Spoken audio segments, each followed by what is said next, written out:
kako se zovete vi, cure tu iz Slavonskog Broda? Jeste Brođanke, Brođarice, Broduše, Brodarike? Ja sam blizu Požege. I kako se zove djevojke? Brođanke. Da. A Broduše? To bi bilo Brodice? Ne, to ne. Brodarice? Ne. Brođanke. Brođanke. Znači, baš... Požega je stvarno lijepo mjesto. Bili ste.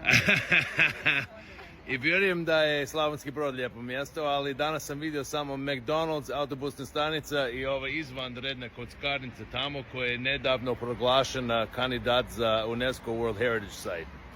Pa sam vrlo sad pred dojmom i Slavonski Brod mi je čak prelijep.